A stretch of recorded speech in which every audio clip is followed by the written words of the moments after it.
Authentique et humaine, elle parle avec franchise.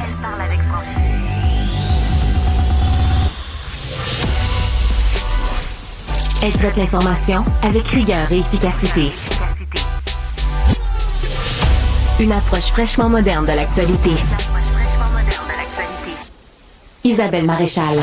Bon vendredi tout le monde, j'espère que vous allez bien. Isabelle avec vous jusqu'à 11h. Dites-moi, êtes-vous, hier il y avait du monde dans les rues, c'était l'Halloween, puis comme il faisait chaud, plus chaud que d'habitude on se tape de la pluie souvent, du froid, on a juste envie de rentrer nos tout petits à l'intérieur pour les réchauffer. Mais là, hier, c'était une soirée parfaite comme on les aime à Montréal. Moi, là, on aurait pu barrer cela, puis que ça soit comme ça toute l'année et je serais une Montréalaise heureuse. Je vous le dis souvent là, que j'ai Montréal tatoué dans le cœur. C'est ici que je suis arrivée comme immigrante, première génération. On est arrivé dans le quartier Annecy. Il y a tellement longtemps que je me sens plus québécoise que française, mais je me sens surtout très montréalaise. Et j'ai mal à ma ville depuis quelque temps, je dois vous le dire. On se le dit ensemble, hein? Et j'en profite d'ailleurs pour vous encourager à nous texter au 187 Cube Radio. Vous m'appelez au 1-877-827-2346 parce que ce matin, j'ai envie d'avoir votre opinion sur l'état de la ville de Montréal et surtout, qu'est-ce qu'on en fait?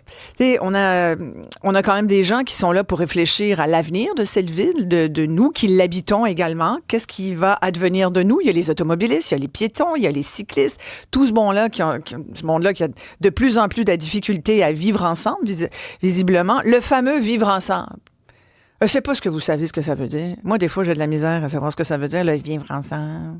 Qu'est-ce que ça veut dire? Ça veut dire, hey, tasse-toi, t'as pas mis ton flasher, c'est moi qui veux passer. Vous comprenez? C'est ça, là. On est rendu à bout de ce genre de politique qu'on nous impose et on a l'impression que notre ville part, on sait pas où, mais en attendant, c'est le monde qui veut quitter. Il y a à peu près 40% des Montréalais, je sais pas si vous avez vu ça cette semaine, qui disent, moi, éventuellement, moi, m'en aller. Ça me tente plus, Montréal. Et c'est là où ça devient inquiétant parce que on regarde, il y a une certaine dégradation quand même du centre-ville de Montréal. Je pense qu'il faudrait avoir la tête dans une poubelle pour pas le voir. Et il y a d'autres choses. Là, on nous propose cette semaine une politique de vie nocturne. Alors, je voulais profiter de ce prétexte pour élargir la discussion. Je vous présente mes invités pour en discuter. Il est conseiller municipal dans Ville-Marie. Serge Sasseville est avec nous. Merci beaucoup d'être là, Serge. Plaisir, ma chère Isabelle. Devant le micro.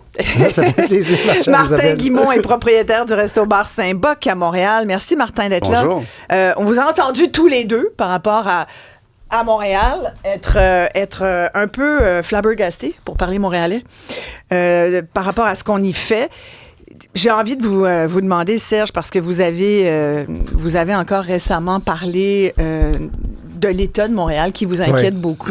Vous parlez carrément de dégradation du centre-ville de Montréal. On a vu aussi que dans le quartier qu'on appelle le quartier gay, dans le village, il y a beaucoup de Montréalais qui disent « Oh mon Dieu », et même des gens là, du quartier. Moi, j'ai des amis qui vivent là, qui disent « Ça n'a juste plus de bon sens ». Je marchais l'autre jour sur la rue Sainte-Catherine dans le village. Ça a juste plus d'allure. On se sent pas en sécurité, même si on y a mis des sculptures, qu'on y met toutes sortes de belles choses. Qu'est-ce qui se passe à Montréal, Serge? C'est le chaos total. D'ailleurs, j'accompagne toutes mes publications sur le web de la partie de la chanson Désenchantée de Mylène Farmer où elle répète chaos, chaos, chaos, chaos. Et puis en passant, elle est née à Montréal, Mylène Farmer, là. Elle a vécu ici jusqu'à 8 ans. Alors, c'est une Montréalaise. Elle s'en souvient plus, mais c'est pas grave. Ouais, ça, c'est une autre histoire. Mais moi, oui, effectivement, je suis conseiller municipal indépendant du centre-ville de Montréal. Mais moi, le centre-ville, c'est pas juste le district que je représente, c'est aussi le quartier où je vis, puis c'est un quartier qui se dégrade. Puis moi, malheureusement, ce que je déplore, c'est que l'administration de la mairesse Plante est largement responsable du déclin du centre-ville qui, comme tu le disais, que les citoyens quittent de plus en plus. On parle de congestion routière, d'entrave à la circulation injustifiée, de cônes oranges inutiles, de chantiers inactifs, d'insalubrité, de hausse de la criminalité sans plan d'intervention efficace, de perte de sentiment de sécurité chez les citoyens, de prolongation inacceptable des heures de tarification du stationnement. Ça, c'est un grave problème pour les commerçants. De brigades spécialisées du service de sécurité incendie et du service de police qui créent un climat de terreur puis une omerta au sein des restaurateurs. On se souvient tous du fameux épisode des terrasses de la rue Peel pendant le week-end de la F1, des itinérants qui se livrent à des actes sexuels en plein jour en public dans le centre-ville devant des familles et des enfants. des itinérants qui meurent sous les yeux de citoyens assis sur leur terrasse, ça, j'invente pas ça, c'est arrivé dans le quartier chinois. Des gens au 165 de la Gauchetière qui étaient à leur balcon puis qui ont vu des itinérants mourir. Puis, comme tu disais, là, selon le sondage qui a été publié par la presse, il y a un peu moins de 6 Montréalais sur 10 qui se voient toujours habiter Montréal dans 5 ans. Ça veut dire qu'il y a 40 des Montréalais qui se disent qu'ils vont habiter ailleurs dans 5 ans. Puis les Montréalais qui songent à déménager hors de l'île d'ici 5 ans sont plus nombreux à dire vouloir quitter le centre-ville. Puis ces statistiques-là de la presse, c'est en ligne avec ce que les gens me disent au quotidien. Surtout les restaurateurs. Le centre-ville, c'est difficile d'accès. Il n'y a pas de place pour se stationner pour les clients. La prolongation des heures de tarifées de stationnement, ça fait fuir les clients. Il y a beaucoup de locaux vacants, particulièrement sur la rue Sainte-Catherine.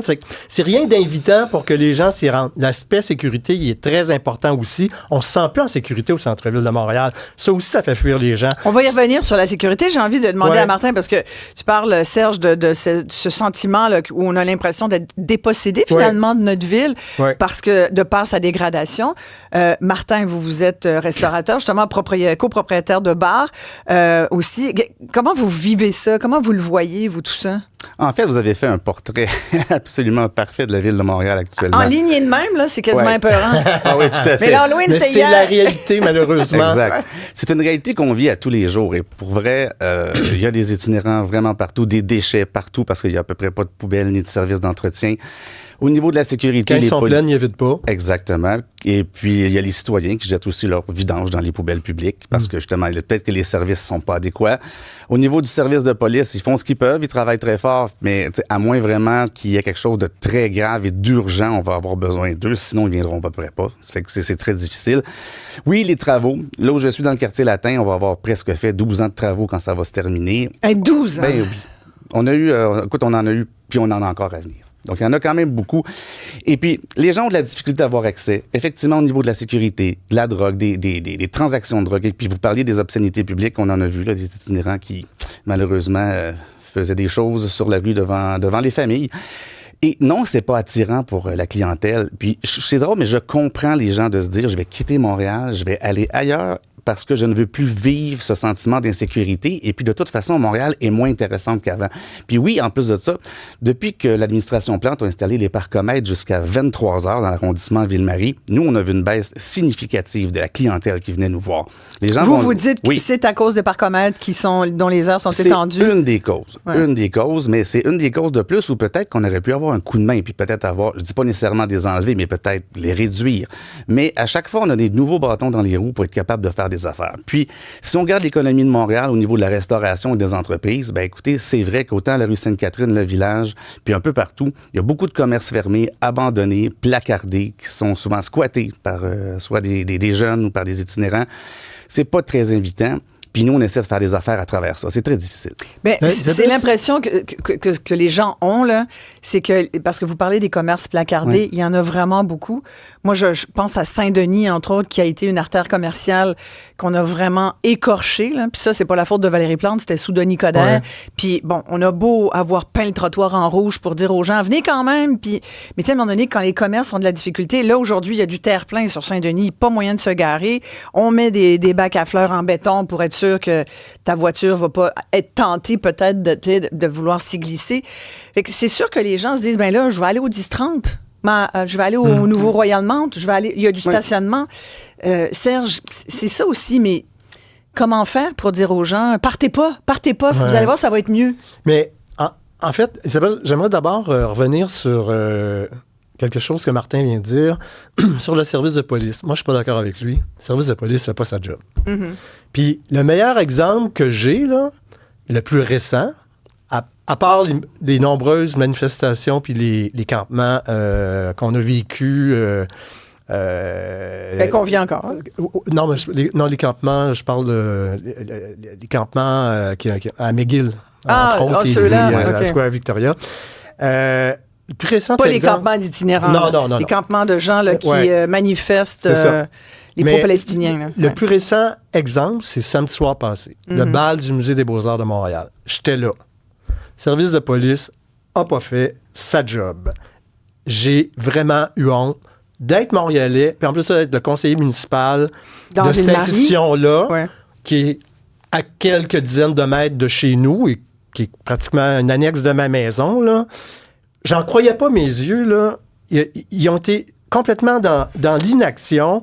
Il y avait des manifestants qui étaient là, qui bloquaient l'entrée, là, le grand escalier magistral en avant, aux invités, les hommes en tuxedo, les femmes en robe longue, qui les insultaient. Ils en ont même agressé quelques-uns dans certains cas pour les empêcher d'entrer. Ils ont agressé? Agressé.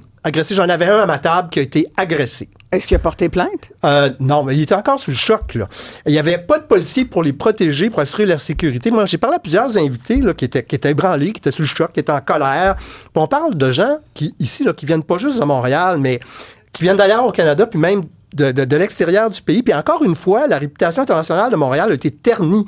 Puis en plus de ça, il y avait certains invités de Montréal qui en profitaient pour se plaindre à moi de la congestion routière, que ça leur avait pris une heure et demie pour se rendre de chez eux à Montréal, au musée des Beaux-Arts en automobile. Tu sais, c'est absolument incroyable. Là. Puis, alors qu'on sait que ce sont aussi des événements qui sont des campagnes de financement pour garder vivantes des institutions qui sont sous respirateur parfois. Là. Exactement. Donc, ça pas, ils étaient combien de manifestants devant l'entrée? Il devait être une vingtaine. Et il n'y avait pas de policiers? Non, il n'y avait pas de policiers. Puis en fait, la raison des manifestants, c'est parce que la coprésidente d'honneur du bal est la présidente de PSP Investissement et apparemment, PSP Investissement aurait fait de l'éviction de locataires à Toronto et ces locataires-là, c'est eux qui bloquaient l'entrée du musée. C'était même pas relié à la Palestine ou quoi que ce soit? Non, absolument pas. Donc, c'était des manifestants qui avaient un agenda. Puis ils nous ont fait rentrer par une porte de côté pour se rendre à la salle de bal. Puis moi, en plus de ça, j'avais une entorse, là. J'avais fait exprès pour prendre ma canne, puis je voulais pas que ça paraisse mal. Mais monter des escaliers, presque des escaliers de secours, me rendre à la salle de bal. 20 manifestants, puis tu sais, on pourrait parler de ceux sur le pont Jacques-Cartier qui ont bloqué pendant des heures toute une infrastructure importante, puis qui finalement ont relativement peu de représailles. En fait, les policiers... ça a été long, là, avant qu'on intervienne. Moi, le cocktail était à 18h, je suis arrivé à 18h30, c'était le bordel total. Total. Les gens étaient sous le choc. J'avais vraiment, vraiment hâte. Puis on fait rien pour aider le centre-ville. Encore ce matin, là, c'est annoncé en une de la Presse Plus, là, il y a une chronique de Maxime Bergeron sur un projet de piétonisation de la rue Sainte-Catherine. C'est incroyable. On parle de vie nocturne. On dit que c'est le levier de la vitalité culturelle, économique et sociale. La mairesse Plante a présenté ce grand plan. Vivre Montréal la nuit. Moi, j'aurais envie de dire, on peut-tu vivre Montréal le jour? Parce que déjà, le jour, on a notre lot d'enjeux. Tout à fait. La nuit, j'avais pas l'impression qu'il y ait tant d'enjeux, que le monde trouvait que c'était plate à Montréal, puis que le monde vient plus à Montréal. J'ai plutôt le contraire comme impression, c'est-à-dire qu'on attire. Montréal est une ville de party, de fun, puis il me semble que c'est su. Moi, quand je voyage, les gens me disent « Ah, t'es de Montréal! Ah, méchante de belle ville! Et puis vous êtes des gens, vous fêtez, c'est une belle ville accueillante, culturelle et tout. » Je dis « Bon, ben tant mieux si c'est ça qui ressort. Est-ce qu'on avait besoin aujourd'hui de lancer une politique de vie nocturne? Je demande à celui qui vit la nuit, Martin. Ben, écoutez, je pense que vivre Montréal tout court serait déjà une belle politique. Ça serait déjà quelque chose d'intéressant parce qu'il n'y a plus personne qui veut y vivre à Montréal. Moi, je pense personnellement que une politique nocturne comme ça, moi, je le vois comme ça, c'est un aveu d'échec de l'administration Plante qui a abandonné le centre-ville et la ville et qui se dit, ben maintenant qu'on ne sait plus quoi faire, maintenant on va mettre ça dans la cour ce qu'on appelle les SDC, donc ceux qui travaillent dans le quartier. Puis ça, on va mettre ça dans leur cour, on va mettre ça dans la cour des restaurants, des bars, des salles de spectacle pour relancer l'économie de Montréal. Maintenant, arrangez-vous. C'est à peu près ce que je constate. Puis, tu sais, Montréal... En ce moment-là, est-ce qu'on a vraiment... Je sais que la politique va être en vigueur à partir du mois de mai 2025. Ça fait 7 ans qu'on attend quelque chose comme... Ça a été adopté au conseil municipal de novembre, mais ça devrait être le cas étant donné que le projet Montréal est majoritaire. Oui, c'est sûr. Exact. Puis, tu sais, on avait déjà commencé à l'époque de Denis Coderre de parler de ça. Donc, c'est pas d'hier. Sauf qu'à cette époque-là, c'était déjà une meilleure époque. Aujourd'hui, ce qu'on dit, c'est on va essayer de transformer un centre-ville dans lequel il n'y a plus personne. Puis, c'est en attirant des gens avec la consommation d'alcool, avec des bars qui vont fermer tard. Ça va prendre la cohabitation aussi. Là, ça va prendre la police, Serge. Puis exactement. Moi, j'ai pas entendu parler lors de cette conférence-là des services de sécurité. Écoute, déjà que les policiers en ont plein les bras, qu'est-ce qu'ils vont faire quand les gens vont sortir à 4, 5, 6 heures du matin et puis il va y avoir de la consommation d'alcool. Mais au-delà de ça, je vous donne un exemple, c'est réel. Mardi, cette semaine, j'ai fermé à 20h30. parce qu'il y avait personne dans mon restaurant, personne dans mon bar. On est quand même à 16 heures de 6 heures, à 12 heures de 16 heures, de 6 heures du matin. Donc, je ne vais pas fermer à 6 heures du matin parce qu'il n'y a personne de toute façon. Peut-être qu'un jour, quand la vie va revenir, ça va être quelque chose qui va être peut-être plus adéquat puis plus à propos. Mais en ce moment, même si on me donnait la permission de le faire, ben je le ferais pas. Exactement. Puis j'ai parlé à d'autres restaurateurs et bars, puis on va en parler avec un autre tout à l'heure. Puis la plupart me disent ce que vous dites, Martin. Ouais. Vous, Saint-Boc, ça vous intéresse pas. Vous aviez, la dernière fois qu'on s'était parlé, je pense que vous aviez des problèmes de main-d'œuvre. Et il va falloir les convaincre, les gens, de travailler jusqu'à 6 heures du matin. Là. C'est pas forcément des horaires le fun. Là. On parle aussi d'augmentation de la criminalité. Oui, complètement. Est-ce que ça va attirer les groupes criminels, les vendeurs de drogue dans les établissements? C'est toutes des choses qu'il faut penser. Est-ce qu'on veut vivre ce genre de choses-là en tant qu'établissement? Puis on a déjà 2,5 millions quand même de touristes nocturnes. Je trouve que c'est déjà un nombre important. Et là, Serge, vous faites référence aussi à la piétonisation. C'est qu'en même temps... peut-être dernière question là-dessus, parce que ça me chicotait aussi de savoir, vous, Martin, avez-vous été appelé? Parce que c'est marqué ici, 6154 bars, restos et discothèques à Montréal. De nombreux partenaires sont impliqués dans la vie nocturne de Montréal. 924 bars, 5219 restaurants, 11 discothèques. Est-ce qu'on vous a appelé pour vous dire, Martin, on a cette politique de la vie nocturne. On aimerait vraiment connaître votre avis là-dessus? Non, pas du tout. On ne nous a jamais contactés. Par contre, je crois que les sociétés de développement des quartiers ont été consultées, mais nous, en tant que restaurateurs, on ne l'a pas été, non. Vraiment, ça a été le silence radio. On s'est réveillé un matin, puis on a appris qu'on pouvait ouvrir jusqu'à 6 heures du matin à partir du mois de mai 2025. Serge, moi, j'ai beaucoup de choses à dire sur la politique de la vie nocturne. Premièrement, oui, il en faut une. Parce qu'il y a une crise en ce moment. Puis la crise, c'est les salles de spectacle, particulièrement les petites salles de spectacle. Le cas le plus récent, c'est le cas de la Tulipe, mais la Tulipe, c'est pas le premier cas. Il y en a plusieurs. Ouais. Mais ça, c'est la gestion du bruit puis la cohabitation commerce-résident. Oui, mais ça, je dois avouer, autant je critique beaucoup l'administration, il y avait une demande des milieux culturels pour qu'il y ait une politique de la vie nocturne, parce qu'il n'y en avait pas à Montréal. Ouais. D'ailleurs, c'était une des promesses de Valérie Plante depuis 2017. Puis ça, je tiens à le souligner. Mm-hmm. Les travaux sur cette politique-là ont commencé seulement en 2020, puis ils sont étirés jusqu'en 2024, pendant 4 ans, alors qu'il y a une crise grave au sein des salles de spectacle. Tu sais, c'est comme... Mais il y a une crise grave parce que le monde ne vient plus voir des shows à Montréal, peut-être aussi. Non, le problème, c'est vraiment un problème de cohabitation entre les salles de spectacle et leur environnement. Comme dû à la gentrification de certains quartiers. Ouais. Puis dans ce dossier-là, on aurait dû agir plus vite. On a clairement souffert de consultite dans ce dossier-là. On s'est comporté comme si tout était beau, que peut-être il faudrait faire quelque chose, mais parce qu'on peut toujours faire mieux. Il y a combien de citoyens, là, puis peut-être Martin, vous pouvez le dire, il y a combien de citoyens qui se sont plaints que c'est vrai que la gentrification, c'est dans certains secteurs, là, qu'on prenne le Myland, le Plateau, Rosemont. Oui, il y a des restos et tout, mais je pense que les citoyens, sont contents d'avoir des restos de quartier, sincèrement. Oui. Moi, je déplore qu'il n'y en a pas assez à Verdun. Il y a des restos de quartier qui donnent une vie dans le quartier. Le problème, c'est les bars qui ferment tard puis qui amènent une faune qu'on veut peut-être pas voir traîner dans la ruelle verte à côté, dans la nuit. Mais ça, c'est une politique qui a-t-on besoin de, pendant 6 ans, réfléchir à ça, à grands frais, puis aboutir avec Vive Montréal la nuit, avec une grande politique large. C'est juste de dire aux gens qui se plaignent, regardez, vous êtes allés les cas de la Tulipe. Le gars, il va acheter une propriété qui colle le mur d'une salle de spectacle et il se plaint après. Faut qu'il y ait quelqu'un qui mette ses culottes, qui dise, là, monsieur, vous pouvez pas vous plaindre. Oui, puis ils ont vraiment... Luc Rabouin, là-dedans, a vraiment été en dessous de tout. Parce que le propriétaire de la Tulipe, Claude Larrivée, je le connais depuis des lunes parce que je viens du milieu du showbiz puis des médias. J'ai été 33 ans chez Québécois. J'ai travaillé avec Claude. Puis il faut connaître Claude, c'est un génie. C'est lui qui a découvert les Cowboys fringants. C'est lui qui est responsable de la deuxième carrière de Robert Charlebois. Mais Claude, c'est quelqu'un qui fuit les lumières. Il a gagné des Félix. J'étais au Gala de l'Industrie cette semaine. Là. Puis je riais. Ça, c'est du Claude tout craché. Il gagne un Félix. Son discours, merci. Mm-hmm. C'est un gars qui fuit les caméras. En décembre 2021, quand il est sorti publiquement pour demander de l'aide à Valérie Plante et à Luc Rabouin, parce qu'il serait obligé de fermer la Tulipe, il y a 5 ans. J'ai dit, c'est grave. Il y a 3 ans, pardon. C'est grave. Puis moi, j'avais parlé à Luc Rabouin à l'époque. J'ai dit, hey, Claude Larrivé, là, pour qu'il sorte, là, c'est que c'est grave. Fait qu'il se faisait Il déjà dit, je vais écœurer à m'en l'époque. occuper. Ouais. Ben là, Il s'en est pas ça occupé. ferme, il s'en est pas occupé. Puis là, il convoque en urgence une réunion du conseil d'arrondissement du plateau Mont-Royal pour modifier le règlement sur le bruit. Mais là, il est trop tard, la tulipe est fermée. Puis ça, il aurait dû faire ça en décembre 2021, pas à l'automne 2024. C'est un des problèmes aussi avec la nouvelle politique sur la vie nocturne, c'est qu'il n'y a pas de mesures concrètes, particulièrement pour les petites salles de spectacle.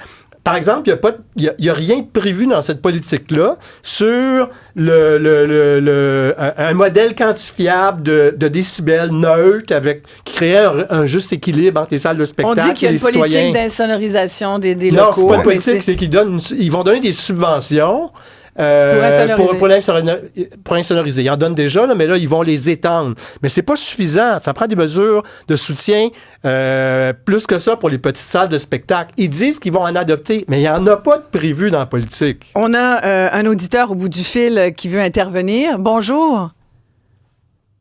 Oui, vous êtes là? Bonjour. Oui. Oui, on vous écoute. Oui, Renaud? Isabelle, ça va bien? Ah, mais c'est Oui. Renaud! Pardon, excusez-moi, Renaud. Pardon. Renaud, vous êtes copropriétaire du bar Names on the Way. Bonjour, Renaud Lambert. J'avais compris que c'était un auditeur, excusez-moi. Racontez-moi, vous, comment vous voyez cette politique? Ben, en fait, moi, je vois ça aussi comme un changement d'habitude de consommation. Donc là, au lieu d'encourager les gens peut-être à aller au bar en fin de soirée vers 10, 11 heures, on va encourager les gens à aller beaucoup plus tard dans les bars. Donc, je pense pas que personne a parlé un peu de ce problème-là. Donc, on le voit en Europe, là, les clubs et les bars ferment très tard, mais les gens vont aussi très tard dans les établissements. Là, on sort vers 1h, 2h du matin. Je pense pas que c'est ça que la ville a besoin. Je pense pas que c'est ça que la ville veut. Ni les clients, d'ailleurs, ni les gens qui travaillent dans le domaine. Donc, je pense que ce serait mieux d'activer la ville dans des moments précis, peut-être l'activer une fois de temps en temps, toute la nuit, mais pas en tout temps. En tout temps. Êtes-vous comme mon invité Martin Guimond du Resto-Bar Saint-Boc à Montréal, Renaud, puis êtes-vous d'accord que 6 heures du matin, ça vous intéresse juste pas? Non, ça ne nous intéresse pas du tout, puis on fait juste ouvrir beaucoup plus longtemps nos portes. Donc, on dilue la clientèle, on dilue nos ventes à travers beaucoup trop d'heures. Puis je pense pas non plus que mon staff va être très partant à travailler jusqu'à... Bon, ça ferme à 6 heures, donc il travaille jusqu'à 8 heures le matin. Avez-vous été consulté, vous? Martin ne l'a pas non. été, mais vous, Renaud, l'avez-vous été? Non, non plus. Non. Connaissez-vous quelqu'un qui a été consulté? Non. Ah. Dans mon quartier, il n'y a personne qui a été consulté. Non? Absolument personne. Puis vous êtes où? Même quartier latin, en réalité. Donc, on a quand même plusieurs commerçants. Puis, ce que je trouve que monsieur dit, c'est quand même très intéressant. Mais moi, ce que je pense aussi à travers ça, c'est que Montréal veut se positionner un peu comme les grandes villes européennes, puis amener du tourisme. Et puis, tu sais, on peut pas être contre la vertu. Fait que, à quelque part, je trouve ça bien. Peut-être que le moment est un peu mal choisi parce que c'est très tranquille. Mais je suis aussi d'accord, effectivement, que de prolonger les heures, s'il y a personne, c'est pas nécessairement une bonne chose. Puis, au côté personnel, faut pas oublier une chose, c'est qu'il se fait une compétition un peu malsaine des fois. C'est que si toi t'ouvres tard, ben moi, je rouvrirai tard parce que je veux pas perdre de clientèle. Donc, on devient un peu malaisé. Pour bout du compte, on va juste s'enfoncer dans un gouffre économique parce qu'on fera pas d'argent. Ouais. Renaud, la dernière fois qu'on s'est parlé, vous crouliez sous une pile de contraventions de la ville. Il y en avait pour des dizaines de milliers de dollars, puis vous aviez une date de cours. Vous deviez aller avec vos avocats vous défendre pour éviter de payer ces sommes-là. C'en est où, ce dossier-là? Pour l'instant, ils ont remis mes dates de cours, donc j'ai pas de nouvelle date, mais je suis pas allé en cours finalement. Jusqu'à maintenant. Bon. Et ça, c'est depuis que vous êtes passé à notre émission, je pense.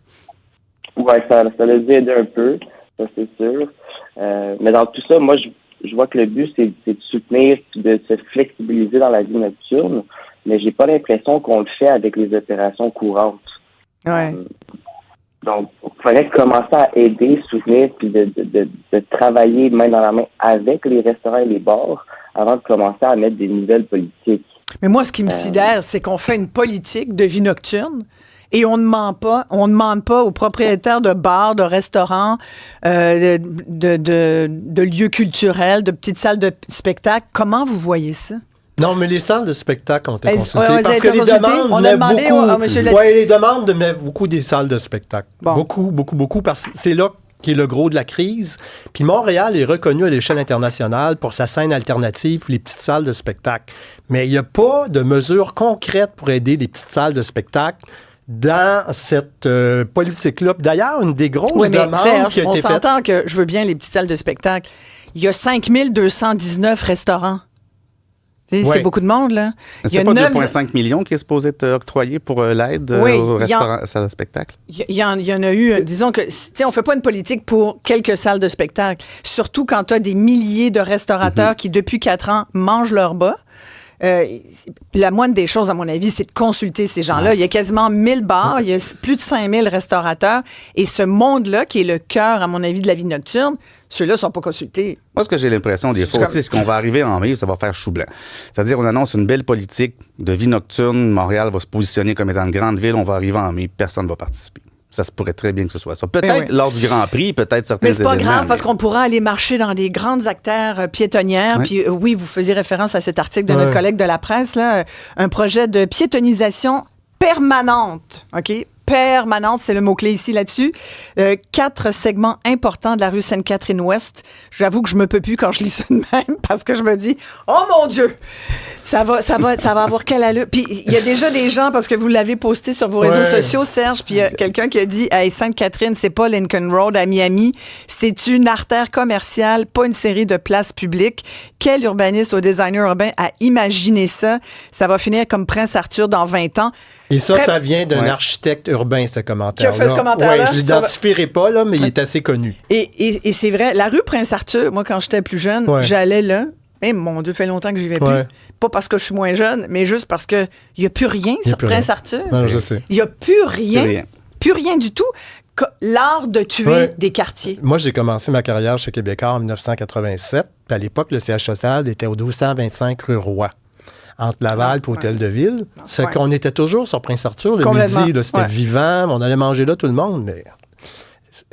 Prince-Arthur, c'est plus que l'ombre de ce que ça a déjà été. Là. Mais piétonisation permanente sur Sainte-Catherine, vous en pensez quoi? Vous n'êtes pas là, mais si vous aviez un commerce... On a de la piétonisation dans notre quartier aussi, mais je pense qu'une piétonisation permanente, c'est un très mauvais choix. Je me demande, est-ce que les commerçants ont été consultés premièrement? Est-ce que c'est eux qui ont pris la décision de dire oui, on veut une piétonisation permanente? Ça m'étonnerait énormément parce que c'est pas ça qu'on veut. Non, en fait, il y a eu de la consultation. Puis ça, c'était un des gros problèmes de Projet Montréal. Là. On l'a vu avec la voix Camillien Hood, là. Il y a eu l'Office de consultation publique de Montréal. Il y a 17 000 personnes qui se sont exprimées, puis tout le monde était contre la piétonisation. Puis ils ont décidé que ça allait être pareil. Sainte-Catherine-Ouest, c'est pareil. Il y a une consultation. J'ai même animé une séance de consultation. Et ils ont fait fi de la consultation. Et puis, là, il arrive avec ce projet-là. Moi, j'ai lu le document confidentiel. Mais donc, ce que vous dites, Serge, eu, là. c'est que les commerçants ne sont pas en faveur? Pas du tout. Donc, pas faut du vraiment tout. être D'ailleurs, déconnecté Glenn de la Castagnera est très clair ce matin. Puis c'est mauvais pour les résidents aussi. Ça va encore faire fuir les citoyens au centre-ville. Ça n'a pas de bon sens, là. J'ai Alex qui nous écrit « J'habite Montréal depuis 30 ans et depuis 5-7 ans, je songe sérieusement à déménager. 1. Trafic et politique anti-voiture. 2. Criminalité, vandalisme, graffiti. » On l'a vu encore cette semaine, malheureusement, que on l'a nettoyé depuis, là, la murale de Beau-Dommage. C'est comme touche pas à Beau-Dommage. Mais tu sais, comme touche pas non plus à Gilles Villeneuve, là. Sérieux? Ça, c'est un autre dossier, mais sincèrement, ça me permet de vous dire que où va le monde, sérieusement?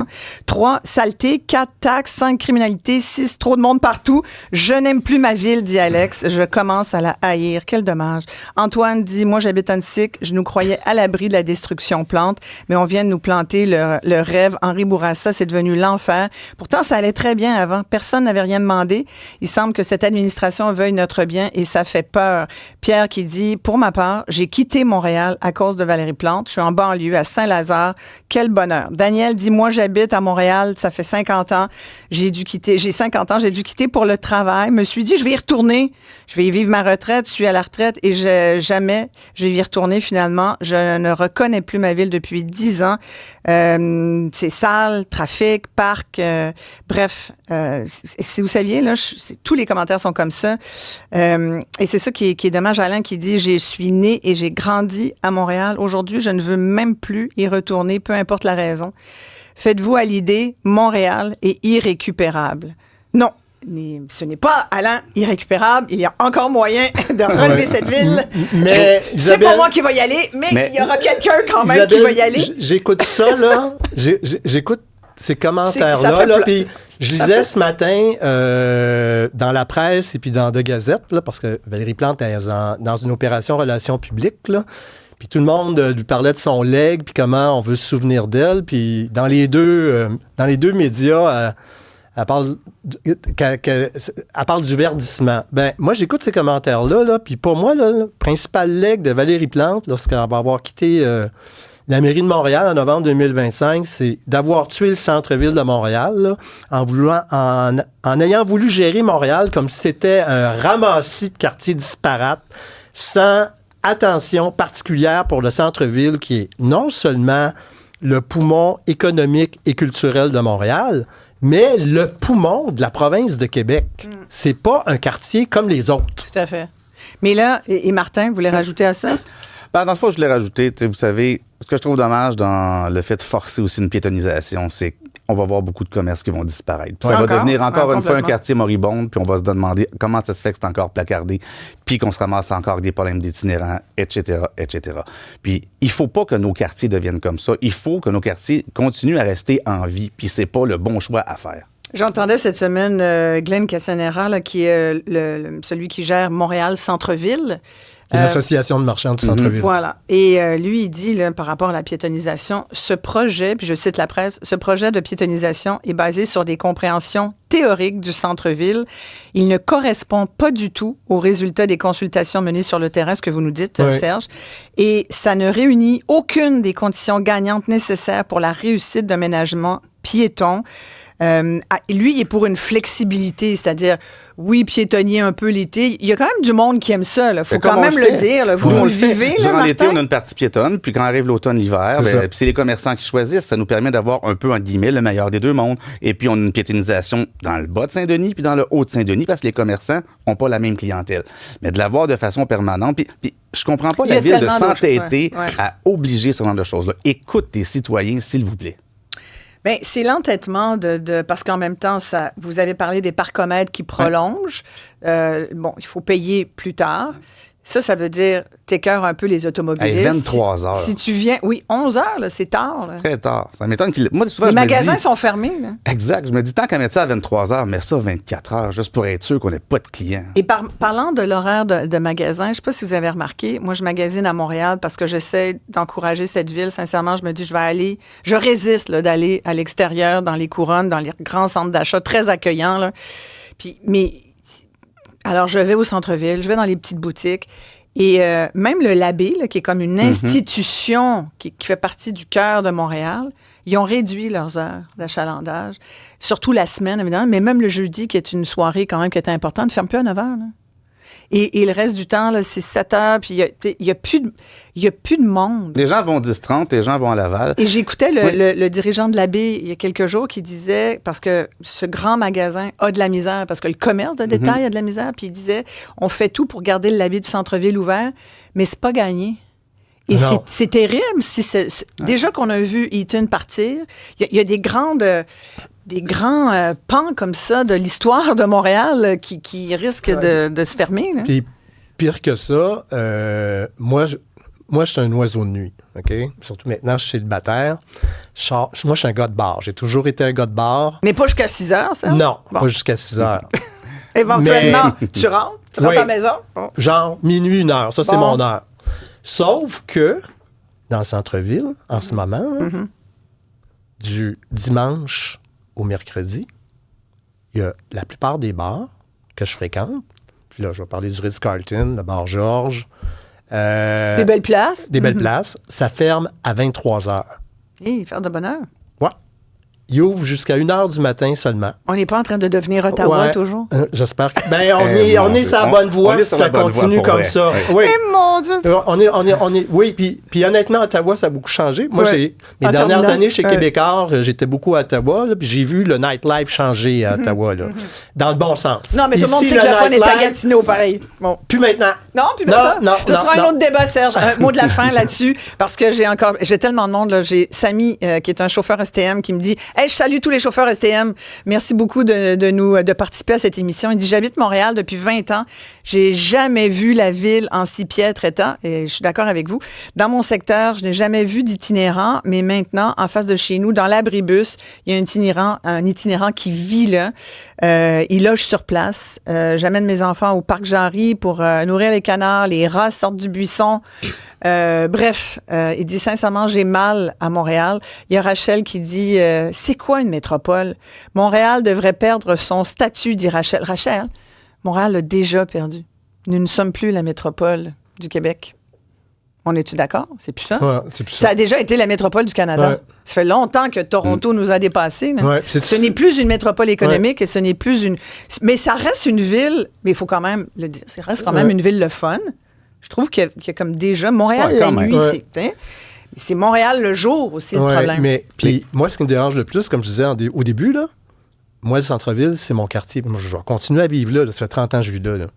Mes amis aussi sont dans le quartier. Mais là, mes amis, là, ils partent tous un par derrière l'autre. C'est des gens qui ont de l'argent. Ils vont s'établir dans les Laurentides, beaucoup à Tremblant, à Saint-Sauveur, à Morin Heights, dans le canton de l'Est, à Bromont, etc., etc. Ça, c'est tout du monde qui dépensait dans les restaurants, dans les bars. Des fortunes. Ils sont plus là. Ils sont plus là. Tu sais, c'est comme... Ben, c'est ceux qui n'ont pas d'argent qui vont rester en réalité aussi, parce que quand on a un appartement, on n'est pas capable de se payer un déménagement. Moi, c'est un peu ça comme que je vois aussi. Tu sais, Montréal est moribonde, l'économie est très difficile. J'espère que cette politique de vie nocturne-là va apporter quelque chose. L'avenir le dira, mais pour l'instant, Montréal reste quand même une ville qui est à l'abandon. Hier soir, j'ai vu, puis on va terminer là-dessus. Merci beaucoup, Serge Sasseville. Je rappelle que vous êtes conseiller municipal dans Ville-Marie. Martin Guimond, propriétaire du Resto-Bar Saint-Boc à Montréal. Renaud Lambert, merci Renaud d'avoir participé. Vous nous tenez au courant de vos déboires avec la ville, copropriétaire du bar Names on the Way.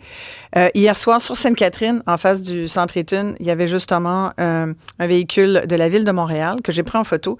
Et ça m'a intéressé parce que c'était marqué sur les portières de la voiture, médiation et intervention sociale. Ah, ça, c'est ville de Montréal. Émis. C'est ça. Et j'ai trouvé ça bien qu'il soit là et tout, mais ça montre aussi que le jeudi soir, il n'était pas tard, là. C'était pas 3 heures du matin, là. Il était, je pense, 7 heures, à peine, 6 heures et quart.